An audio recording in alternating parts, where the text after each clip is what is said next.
ایک مرتبہ کسی نے قاری عبدالباسط سے پوچھا کہ قاری صاحب آپ اتنا مزے کا قرآن مجید پڑھتے ہیں، آپ نے بھی کبھی قرآن مجید کا کوئی معجزہ دیکھا ہے؟ وہ کہنے لگے کہ میں نے قرآن کے سینکڑوں معجزے آنکھوں سے دیکھے ہیں۔ انہوں نے کہا کہ کوئی ایک تو سنا دیجئے۔ تو یہ واقعہ انہوں نے خود سنایا۔ قاری صاحب فرمانے لگے کہ یہ اس وقت کی بات ہے جب جمال عبد الناصر مصر کا صدر تھا۔ اس نے رشیا یعنی روس کا سرکاری دورہ کیا۔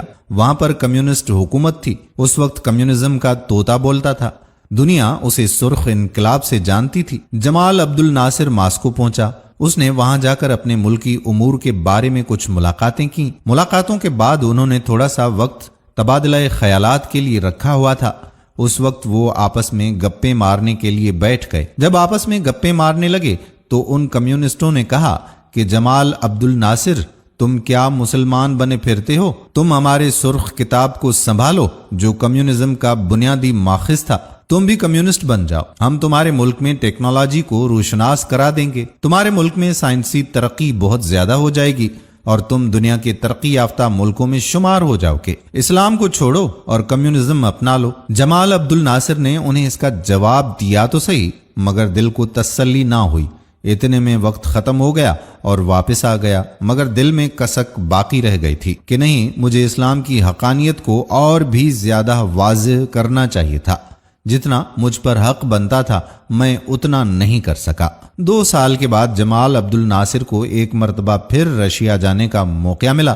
قاری صاحب فرماتے ہیں کہ مجھے صدر کی طرف سے لیٹر ملا کہ آپ کو تیاری کرنی ہے اور میرے ساتھ ماسکو جانا ہے۔ کہنے لگے کہ میں بڑا حیران ہوا کہ قاری عبدالباسط کی ضرورت پڑی سعودی عرب میں، عرب امارات میں، پاکستان میں جہاں مسلمان بستے ہیں، ماسکو اور رشیا میں جہاں خدا بیزار لوگ موجود ہیں، دین بیزار لوگ موجود ہیں، وہاں قاری عبدالباسط کی کیا ضرورت پڑ گئی؟ خیر، تیاری کی اور میں صدر صاحب کے ہمراہ وہاں پہنچا۔ وہاں انہوں نے اپنی میٹنگ مکمل کی۔ اس کے بعد تھوڑا سا وقت تبادلہ خیالات کے لیے مقرر کیا ہوا تھا۔ فرمانے لگے کہ اس مرتبہ جمال عبد الناصر نے ہمت سے کام لیا اور اس نے کہا کہ یہ میرے ساتھ ہیں جو آپ کے سامنے کچھ پڑھیں گے، آپ سنیے گا۔ وہ سمجھ نہ پائے کہ یہ کیا پڑھے گا۔ وہ پوچھنے لگے کہ یہ کیا پڑھے گا۔ وہ کہنے لگے کہ یہ قرآن پڑھے گا۔ انہوں نے کہا کہ اچھا پڑھیے۔ فرمانے لگے کہ مجھے اشارہ ملا اور میں نے پڑھنا شروع کیا۔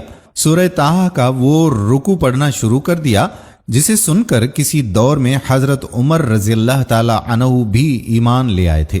فرماتے ہیں کہ میں نے جب 2 رکوع تلاوت کر کے آنکھ کھولی تو میں نے قرآن کا معجزہ اپنی آنکھوں سے دیکھا کہ سامنے بیٹھے ہوئے کمیونسٹوں میں سے 4 یا 5 آدمی آنسوں سے رو رہے تھے۔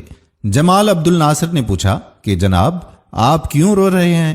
وہ کہنے لگے ہم تو کچھ نہیں سمجھے کہ آپ کے ساتھی نے کیا پڑھا ہے، مگر پتہ نہیں کہ اس کلام میں کچھ ایسی تاثیر تھی کہ ہمارے دل موم ہو گئے، آنکھوں سے آنسوں کی جھڑیاں لگ گئیں اور ہم کچھ بتا نہیں سکتے کہ یہ سب کچھ کیسے ہوا۔ سبحان اللہ۔ دوستو، جو اللہ کے قرآن کو مانتے نہیں، قرآن کو جانتے نہیں، اگر وہ بھی قرآن سنتے ہیں تو اللہ تعالیٰ ان کے دلوں میں بھی تاثیر پیدا کر دیتا ہے۔ اللہ تعالیٰ ہمیں قرآن مجید کی تلاوت ہر روز کرنے کی توفیق عطا فرمائے۔ آمین ثم آمین یا رب العالمین۔ دوستو، اگر ویڈیو پسند آئی ہو تو اپنے دوستوں کے ساتھ اسے شیئر ضرور کیجیے گا۔